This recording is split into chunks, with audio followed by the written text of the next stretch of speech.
जय सद्गुरुदेव जय पच्चरणम। मेरे सद्गुरु की वाणी अखिल भारतीय संत मत सत्संग पंजीकृत दिल्ली।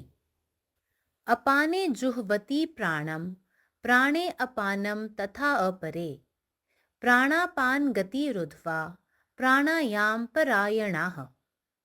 कुछ लोग दृढ़ निश्चय और अभ्यास की सहायता से योग का साधन करके अपान वायु रूपी अग्नि में प्राण वायु रूपी द्रव्य की आहुति देते हैं। कुछ लोग प्राणों में अपान का हवन करते हैं और कुछ लोग प्राण तथा अपान इन दोनों का ही निरोध कर लेते हैं। ऐसे योगियों को प्राणायामी कहते हैं। जब प्राण को नियंत्रित किया जाता है तो मन भी भटकना बंद कर देता है और स्थिर हो जाता है। इंद्रियां भी पतली हो जाती हैं और प्राण में लीन हो जाती हैं। प्राणायाम के माध्यम से एक साधक अपने सभी धारणाओं को वापस लेने की पूरी क्षमता प्राप्त कर सकता है, जो वास्तव में एक ध्यानकर्ता के लिए बहुत बड़ी मदद है। हालांकि प्राणायाम का हिंसक और गलत अभ्यास तंत्रिकाओं को तोड़ देता है और तंत्रिका जटिलताओं को लाता है।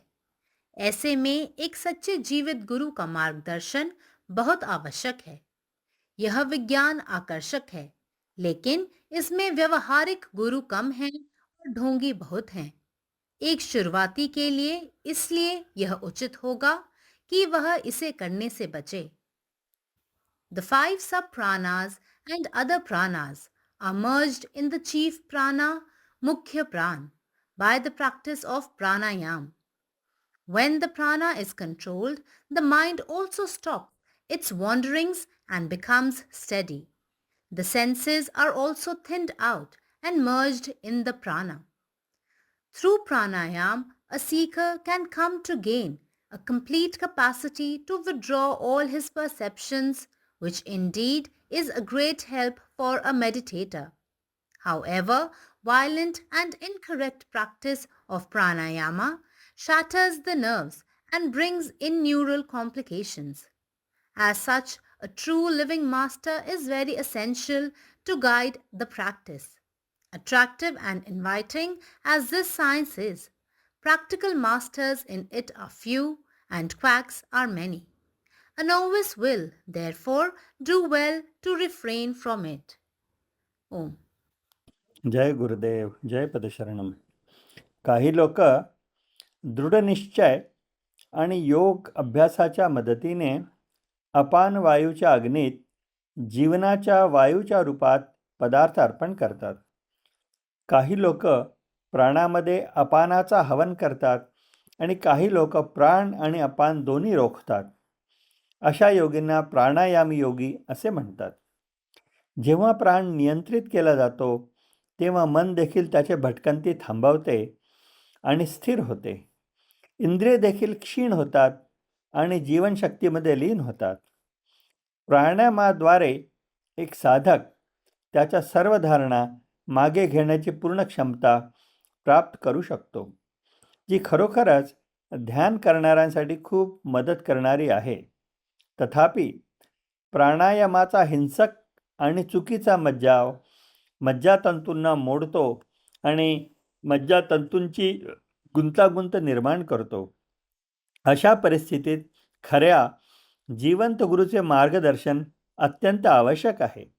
हे विज्ञान आकर्षक आहे, परंतु त्यात व्यवहारिक गुरु कमी आहेत आणि ढोंगी लोक बरेच आहेत. म्हणूनच नवशिक्या व्यक्तीने ते टाळणे हे उचितच ठरेल. जय गुरुदेव जय పదశరణం. నా సద్గురు సందేశం. కొంతమంది దృఢ నిశ్చయము అభ్యాసముల సహాయంతో యోగ సాధన చేసి అపానవాయు రూప అగ్నిలో ప్రాణవాయు రూప ద్రవ్యాన్ని ఆహుతిస్తారు. కొంతమంది ప్రాణవాయువులందు అపానవాయువును హోమం చేస్తారు. ఇంకా కొంతమంది ప్రాణాపానవాయువులన్నింటినీ నిరోధిస్తూ ఉంటారు. ఇటువంటి యోగులను ప్రాణాయామ యోగులు అంటారు. ఈ ప్రాణాయామ సాధన ద్వారా ప్రాణాన్ని నియంత్రించేటప్పుడు మనసు కూడా తన వ్యాపకత్వం తిరుగులాటను ఆపివేసి స్థిరమవుతుంది. ఇంద్రియాలు కూడా బలహీనపడి ప్రాణంలో లీనమైపోతాయి. ఈ విధంగా ప్రాణాయామం ద్వారా ఒక సాధకుడు తన అన్ని భావాలను వెనక్కి తీసుకునే సామర్థ్యాన్ని పొందగలడు. ఇది నిజంగా ఒక ధ్యానకర్తకు గొప్ప సహాయకంగా ఉంటుంది. అయితే ఈ ప్రాణాయామాన్ని హింసాత్మకంగా మరియు తప్పుగా చేయడం వల్ల అది నాడులను దెబ్బతీస్తుంది మరియు నాడీ సంబంధమైన సమస్యలకు కారణమవుతుంది.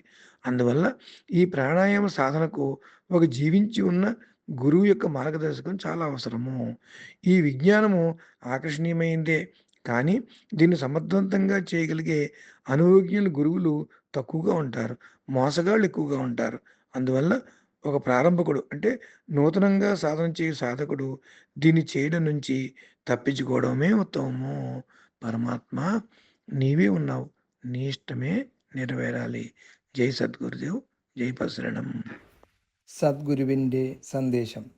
ചില ആളുകൾ ശക്തമായ ദൃഢനിശ്ചയത്തിൻ്റെയും യോഗ പരിശീലനത്തിൻ്റെയും സഹായത്തോടെ അപാനവായുവിൻ്റെ അഗ്നിയിൽ പ്രാണവായുവിൻ്റെ രൂപത്തിൽ വസ്തുക്കൾ അർപ്പിക്കുന്നു.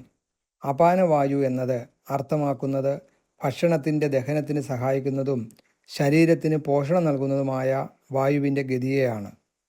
ചിലർ പ്രാണനിൽ അപാനയുടെ ഹവനം നടത്തുന്നു. ചില ആളുകൾ പ്രാണനെയും അപാനയെയും രണ്ടും നിയന്ത്രിക്കുന്നു. അത്തരം യോഗികളെ പ്രാണായാമികൾ എന്ന് വിളിക്കുന്നു. പ്രാണനെ നിയന്ത്രിക്കുമ്പോൾ മനസ്സ് അതിൻ്റെ അലഞ്ഞുതിരിയൽ നിർത്തി സ്ഥിരത കൈവരിക്കുന്നു. ഇന്ദ്രിയങ്ങൾ നേർത്തു പോവുകയും ജീവശക്തി ലയിക്കുകയും ചെയ്യുന്നു. പ്രാണായാമത്തിലൂടെ ഒരു സാധകന് തൻ്റെ എല്ലാ അനുമാനങ്ങളെയും പിൻവലിക്കാനുള്ള പൂർണ്ണമായ കഴിവ് നേടാൻ സാധിക്കുന്നു. ഇത് വാസ്തവത്തിൽ ഒരു യോഗിക്ക് വളരെ വലിയ സഹായമാണ്. എങ്കിലും അക്രമാസക്തവും തെറ്റായതുമായ പ്രാണായാമ പരിശീലനം നാഡികളെ തകർക്കുകയും നാഡീസംബന്ധമായ സങ്കീർണതകൾ ഉണ്ടാക്കുകയും ചെയ്യുന്നു. അങ്ങനെ വരുമ്പോൾ ജീവിക്കുന്ന ഒരു യഥാർത്ഥ ഗുരുവിൻ്റെ മാർഗനിർദ്ദേശം വളരെ അത്യാവശ്യമാണ്. ഈ അറിവ് ആകർഷകമാണ്, എന്നാൽ ഇതിൽ പ്രായോഗിക ഗുരുക്കന്മാർ കുറവാണ്. തന്നെയുമല്ല, ധാരാളം കപട വിശ്വാസികളുമുണ്ട്. അതുകൊണ്ട് ഒരു തുടക്കക്കാരൻ അത് ചെയ്യുന്നത് ഒഴിവാക്കുകയാണ് ഉത്തമം. പരമാത്മാവ് നീ തന്നെ നിന്റെ ഇഷ്ടം പൂർണ്ണമാകട്ടെ. ജയ് സദ്ഗുരുദേവ്. ജയ് പദശരണം. अखिल भारतीय संत मत सत्संग पंजीकृत दिल्ली, मुख्यालय B20 CC colony, Rana Pratap Bagh के सामने, दिल्ली। सत्संग आश्रम संत यश रूप तपोभूमि परिसर, अनंगपुर, जिला फरीदाबाद, हरियाणा।